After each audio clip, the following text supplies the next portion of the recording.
ನನ್ನೊಟ್ಟಿಗೆ ಸಚಿವ ಪ್ರಿಯಾಂಕ್ ಖರ್ಗೆ ಅವರು ನಾನು ಮಾತಾಡ್ತೇನೆ. ಸರ್, ಈಗ ನಿನ್ನೆ ಪ್ರಹ್ಲಾದ್ ಜೋಶಿ ಅವರು ಒಂದು ಗಂಭೀರವಾದ ಆರೋಪ ಮಾಡಿದ್ದಾರೆ. ಅಂದ್ರೆ ಈಗ ಮೂಡ ಮತ್ತು ವಾಲ್ಮೀಕಿ ಹಗರಣವನ್ನ ಡೈವರ್ಟ್ ಮಾಡೋದಕ್ಕೋಸ್ಕರನೇ ದರ್ಶನ್ ಕೇಸಲ್ಲಿರುವಂತ ಅಂದ್ರೆ ರೇಣುಕಾ ಸ್ವಾಮಿ ಕೇಸಲ್ಲಿ ಒಂದು ಫೋಟೋನ ರಿಟ್ರೀವ್ ಮಾಡಿತ್ತು, ಅದಕ್ಕೋಸ್ಕರ ಬಿಡುಗಡೆ ಮಾಡಿದ್ದಾರೆ ಅಂತ. ನೋಡಿ, ಪ್ರಹ್ಲಾದ್ ಜೋಶಿಯವರು ಹಿರಿಯರು, ಕೇಂದ್ರ ಸಚಿವರು. ಕರ್ನಾಟಕಕ್ಕೆ ಏನು ಬರಬೇಕು ಕೇಂದ್ರದಿಂದ ಅದ್ರ ಬಗ್ಗೆ ಮಾತನಾಡೋದು ಎಂದು ನಾನು ನೋಡಿಲ್ಲ. ಅವರಿಗೆ ಮಹದಾಯಿ ವಿಚಾರದಲ್ಲಿ ನಮಗೆ ನಾನು ಏನು ವೈಲ್ಡ್ ಲೈಫ್ ಟ್ರಿಬ್ಯುನಲ್ ಇರ್ಬೋದು, ಗ್ರೀನ್ ಟ್ರಿಬ್ಯುನಲ್ ಇರ್ಬೋದು, ಇನ್ನೂ ಸಿಕ್ಕಿಲ್ಲ. ಅದ್ರ ಬಗ್ಗೆ ಇವತ್ತನ ಮಾತಾಡ್ತಾರೆ ಅವರು. ಆಮೇಲೆ ಇಶ್ಯೂ ಡೈವರ್ಟ್ ಮಾಡಬೇಕು ಅಂದಿದ್ರೆ ಅವ್ರದ್ದೇ ನಾಯಕರ ಸಿಡಿ ಇತ್ತಲ್ಲ, ಇಂಜಂಕ್ಷನ್ ಹೋಗಿ ತೊಗೊಂಡು ಬಂದ್ರಲ್ಲ, ಅದು ಯಾರು ಮಾಡಿಸಿದ್ದು? ಹೇಗೆ ಬಂತದು? ಜನ ಏನು ಹೇಳ್ತಾ ಇದ್ದಾರೆ, ಪ್ರಹ್ಲಾದ್ ಜೋಶಿಯವರೇ ಮಾಡಿಸಿರೋದು ಅಂತ. ನಿಜಾನ ಅದು? ಇಂಥ ಬಾಲಿಶ ಹೇಳಿಕೆಗಳನ್ನು ಕೊಡೋದು ಬಿಟ್ಟು ಕರ್ನಾಟಕಕ್ಕೆ, ಕನ್ನಡಿಗರಿಗೆ ಏನು ಮಾಡಬೇಕು ಅದನ್ನು ಗಮನ ಕೊಡಿ. ಈಗ 10 ವರ್ಷ ಆಯಿತು ಮೋದಿ ಸರ್ಕಾರ ಬಂದು, ಏನು ಸಿಕ್ಕಿದೆ?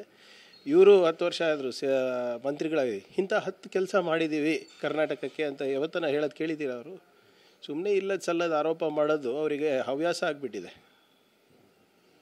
ಆದರೆ ಈಗ ಬೆಂಗಳೂರಿನ ದರ್ಶನ್ನ ಫೋಟೋ ರಿಲೀಸ್ ಮಾಡೋದಕ್ಕೂ ಕೂಡ ಅದು ಅಕ್ಷಮ್ಯ ಅಪರಾಧ, ಯಾವುದೂ ಕೂಡ ಮಾಡಬಾರ್ದು. ಆದರೂ ಕೂಡ ಈ ರೀತಿ ಆಗಿದೆ, ಇಶ್ಯೂನ ಡೈವರ್ಟ್ ಮಾಡೋದಕ್ಕೆ ಅಂತ ಈ ದರ್ಶನ್ ಫೋಟೋ ರಿಲೀಸ್ ಕೂಡ ಅದು ಹೇಳಿದ್ದಾರೆ ಸರ್. ಯಾವ ಆಧಾರದ ಮೇಲೆ ಇವ್ರು ಹೇಳ್ತಾ ಇದ್ದಾರೆ ಈ ಇಶ್ಯೂ ಡೈವರ್ಟ್ ಮಾಡೋಕ್ಕೆ ಅಂತ? ದಿನನಿತ್ಯ ನಿಮ್ಮ ಮಾಧ್ಯಮದಲ್ಲಿ ಬರ್ತಾ ಇದೆ. ಇನ್ನು ಸಾಕಷ್ಟು ಹಗರಣಗಳಿದೆ. ಈಗ ಎಕ್ಸಾಂಪಲ್, ನಿಮ್ಮ ಮೇಲ್ಮನೆ ಏನೋ ವಿರೋಧ ಪಕ್ಷದ ನಾಯಕರದು ಒಂದು ಹಗರಣ ಇತ್ತು, ಅದ್ರ ಬಗ್ಗೆ ಮಾತಾಡಿದ್ರ? ಮಾಧ್ಯಮದವರು ಅದ್ರ ಬಗ್ಗೆ ನಮಗೆ ಎಷ್ಟು ಪ್ರಚಾರ ಕೊಟ್ಟರಿ? ಅವಾಗ ಯಾರು ಅದ್ರ ಬಗ್ಗೆ ಮಾತಾಡ್ತಾನೆ ಇಲ್ಲ.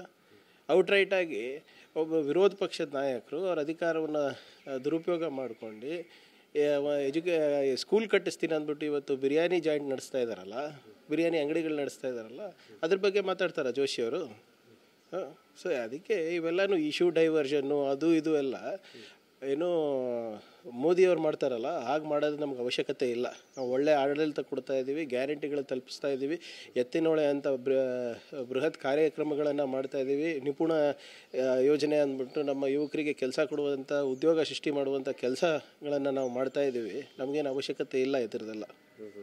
ಸರ್, ಈಗ ಮಹದಾಯಿ ವಿಚಾರವಾಗಿ ಏನು ಹೇಳ್ತಾರೆ ಸರ್? ನನ್ನ ಕ್ಯಾಬಿನೆಟಲ್ಲಿ ಕೂಡ ಚರ್ಚೆ ಆಗಿರುವಂಥದ್ದು, ನಿಯೋಗನ ಕೊಂಡೊಯ್ತಾರೆ ಕೇಂದ್ರಕ್ಕೆ ಅಂತ. ಇಲ್ಲ, ಆಲ್ ಪಾರ್ಟಿ ಮೀಟಿಂಗ್ ಮಾಡೋಣ. ಈಗ ಅದೇನು ಬರೀ ಕಾಂಗ್ರೆಸ್ಸಿಗೆ ಲಾಭ ತರುತ್ತೇನೆ? ಕನ್ನಡಿಗರು ತಾನೇ ಒಳ್ಳೇದಾಗ್ತದೆ. ಈಗ ಯಾವುದೋ ಒಂದು ಪವರ್ ಪ್ರಾಜೆಕ್ಟಿಗೆ ವೈಲ್ಡ್ ಲೈಫ್ ಟ್ರಿಬ್ಯುನಲ್ ಅವರು ಒಪ್ಪಿಗೆ ಕೊಡ್ತಾರೆ. ಇದಕ್ಕೆ ಯಾಕೆ ಒಪ್ಪಿಗೆ ಕೊಡ್ತಾ ಇಲ್ಲ? ಯಾಕಂದರೆ ಅದು ಗೋವಾದ ಪ್ರಾಜೆಕ್ಟ್ ಅಂತ. ಸೊ ಎಲ್ಲೋ ಒಂದು ಕಡೆ ಕೇಂದ್ರ ಸರ್ಕಾರ ನಮ್ಮ ಮಲತಾಯಿ ಧೋರಣೆ ಮಾಡ್ತಾ ಇದ್ದಾರೆ. ಮೋದಿಯವರು ಮತ್ತು ಶಾ ಅವರು ನಮ್ಮ ಕನ್ನಡಿಗರ ಮೇಲೆ ಸೇಡ್ ತೀರಿಸ್ಕೊತಾ ಇದ್ದಾರೆ, ಚುನಾವಣೆಯನ್ನು ಸೋಲಿಸ್ಲಿ, BJPಗೆ ಸೋಲ್ಸೋಕ್ಕೆ ಅಂತ. ಅದ್ರ ಬಗ್ಗೆ ಮಾತಾಡಲಿ ಜೋಶಿ ಸಾಹೇಬರು.